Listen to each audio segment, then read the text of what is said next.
Okay, so going to the last chapter in Dreams, Evolution, and Value Fulfillment by Jane Roberts, a Seth book. So, chapter 12, called Life Clouds, is mostly notes, but I'm going to only read what is absolutely necessary and paraphrase what I need to, just so you guys can get the book done. Okay, so session 939, January 25th, 1982.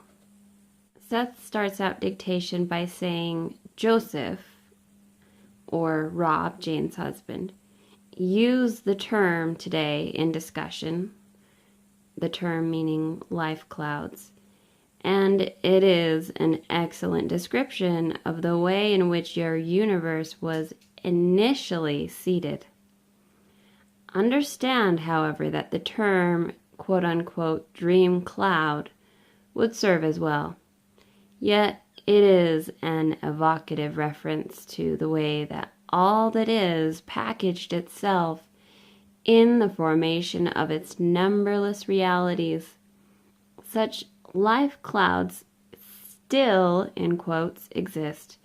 Each seed of life, of living, contains within itself its own protective coating, its own placenta of necessary nourishment and environmental circumstances, its own system and branches of probabilities.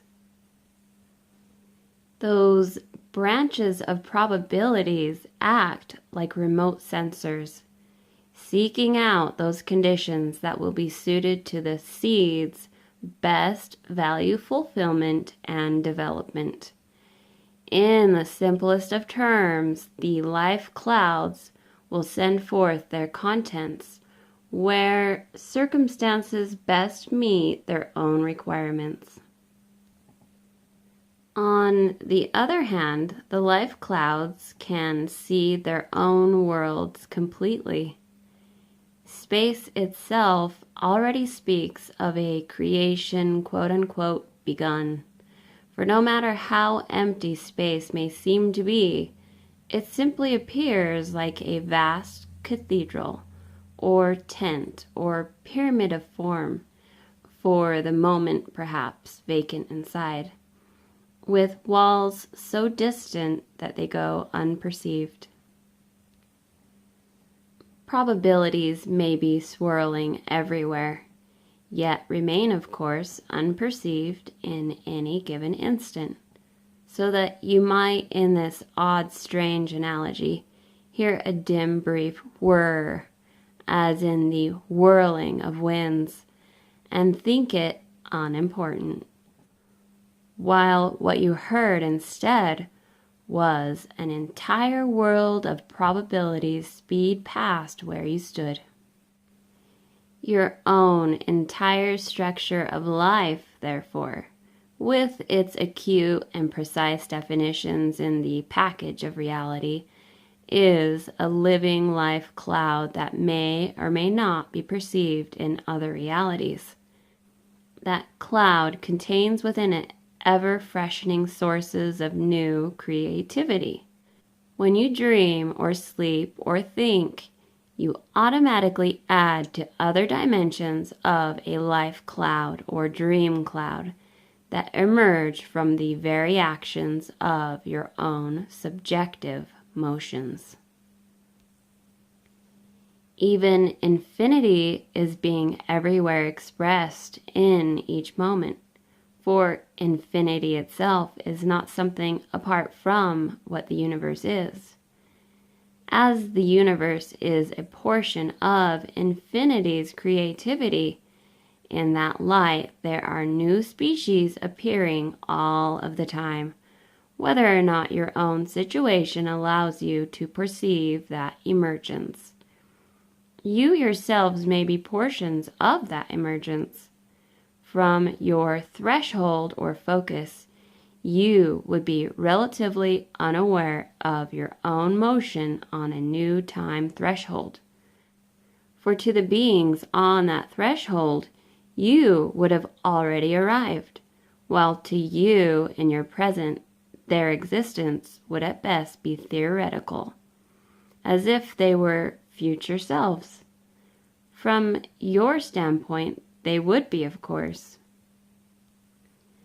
At other levels, your dreams mix and intertwine not only with those of your contemporaries, but with those of all times and places, living or dead in your terms. Each universe, such as the one you know, serves as a small colony of existence and is infinite within the characteristics of its own nature. Some of this evening's material will only have meaning to you in the dream state, for that matter, and the words of the book may stir some of those meanings into your attention. Each portion of all such life clouds seeks value fulfillment again, but that term itself is woefully inadequate to express the nature of life's diversity, purpose, or meaning. This purpose or meaning does not exist apart from your own existence, however. You are a part of life's meaning and purpose, but those purposes coming from, in quotes, coming from the source of your own being, are too great to be expressed or described within the structure of your personhood as you understand it. Such understanding is often experienced or sensed, however, sometimes as you are listening to music or when you are deeply stirred by emotion, and when you do not place a great distance between it and yourself. Attending to the life that you have with love, beginning quote-unquote where you are, will best allow you such a feeling for your own meaning. What do I mean by such attention? Attention to the moment as it is presented. Attention to the table of rich reality as it appears before you. Attention to the kind of person you are, and to the loving appreciation of your own uniqueness. To attend to your life in such a fashion brings you into a clearer communication with the interaction of your own existence. So that was the end of that session, and session notes, first note basically is saying that Jane and Rob had an argument. Jane has not walked for so long, for over a year, not even with her typing table, and so Rob is getting really kind of dissuaded from her progress and the magical approach not working. And Jane may be stopping the book altogether. But they end up having a discussion together, and it ends up being a good discussion, as all discussions are. And let me just add that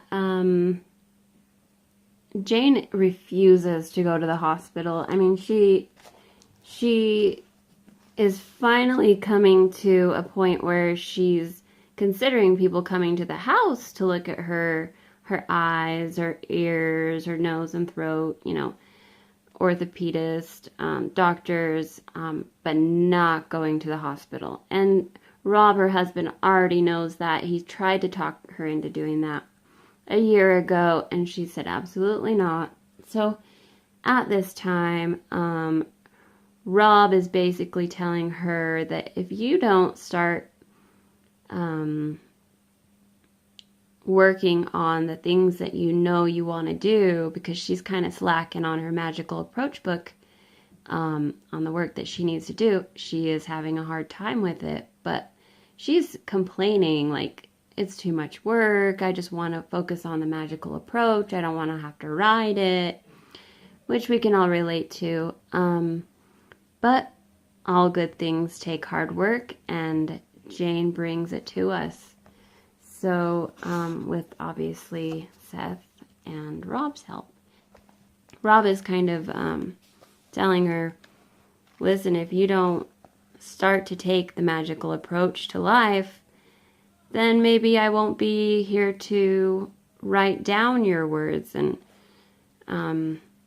you can have somebody else do it. Or if you can use your recorder, of course he knows she can't because she can barely even manage the buttons, apparently.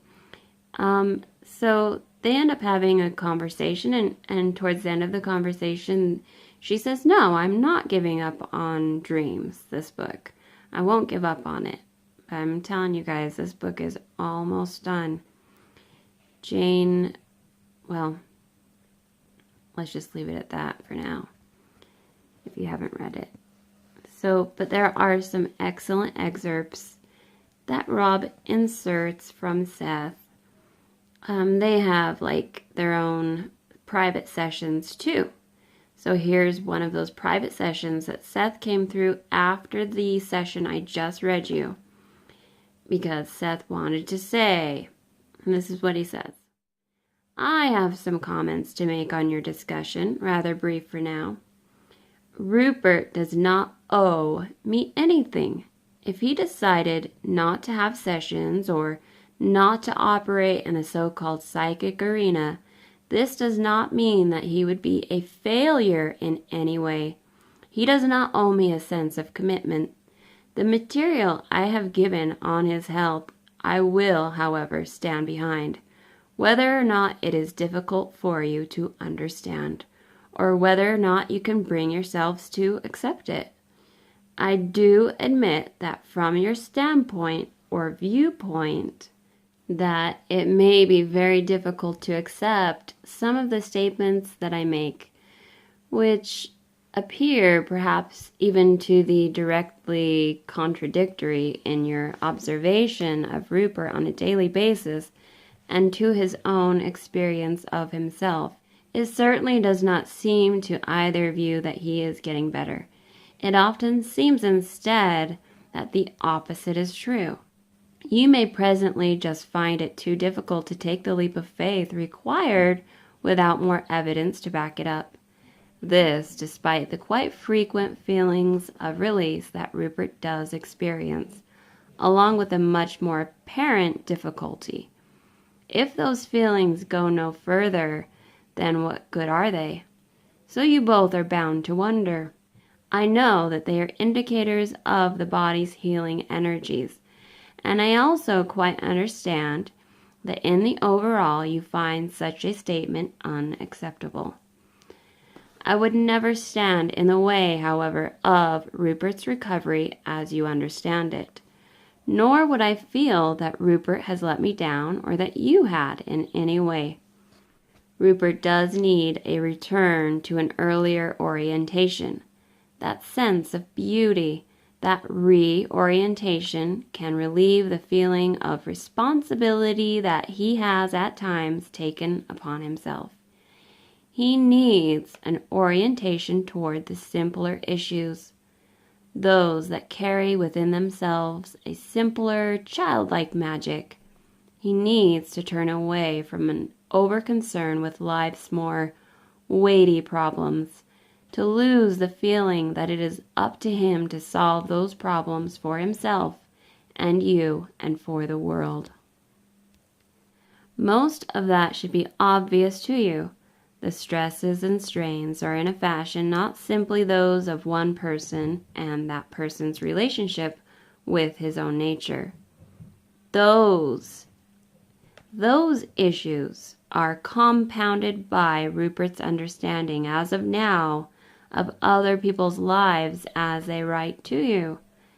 At the same time, he does not deal directly with such people, so he cannot follow through, for example, as a therapist might.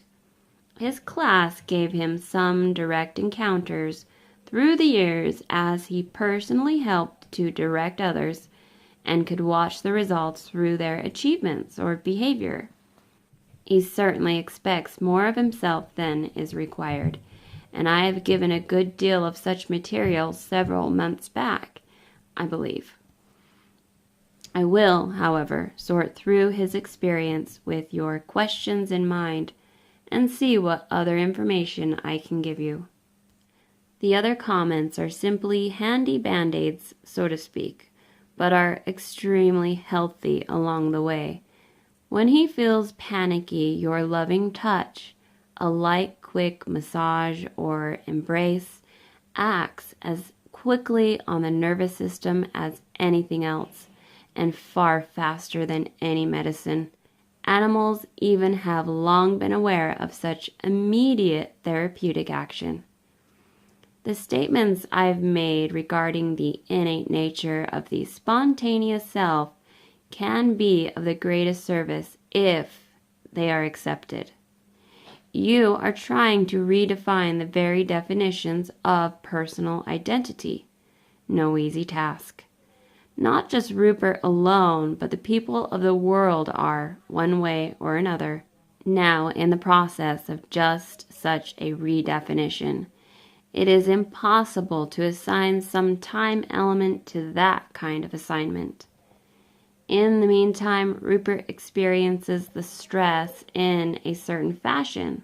There is little else this evening for me to say, but I will indeed make whatever further corrections I might make, and I will add my own help and energy to him at whatever levels they can be most useful.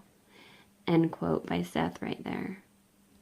Okay, so I'm going to end right here and pick up on the next session note, which is number 3, it looks like, where there is some Seth excerpts inserted in here that you guys might appreciate. So, thank you for watching.